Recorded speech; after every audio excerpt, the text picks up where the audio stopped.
Once you're logged on to QuickBooks Online, let's go to the top right hand corner to the gear icon under Your Company, Manage Users.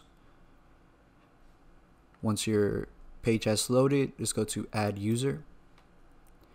Now, it's important to note that every subscription has an amount of users you can add to your account. So these will count towards that user limit.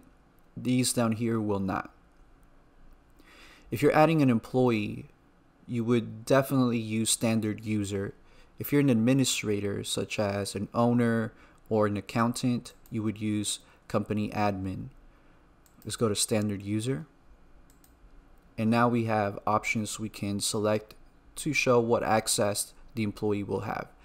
So if you want to give them all access, this is what they'll have access to.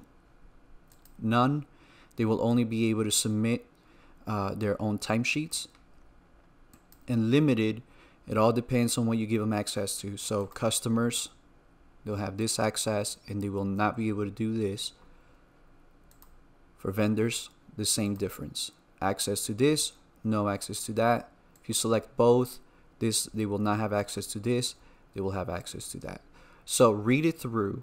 There are many options. If you need advice, talk to a professional, but these are the features they'll have access to. So make sure that it's correct according to what you want. Hit next. Now for these settings, if you're not a manager, an owner, or an accountant, I recommend you keep it at no. So do you want to add, do you want this user to add, edit, or remove users? No. If it's an employee, you don't want them to have access to that. If it's an employee, you don't want them to edit the company information, and you don't want them to manage subscriptions. Completely up to you, depending on your scenario, but generally, employees shouldn't have access to this. Finally, you enter the first name, the last name, and the email, and it will create the user in QuickBooks Online, and it will send an invitation to the employee so that they create their password. The invite expires after 30 days, so keep that in mind.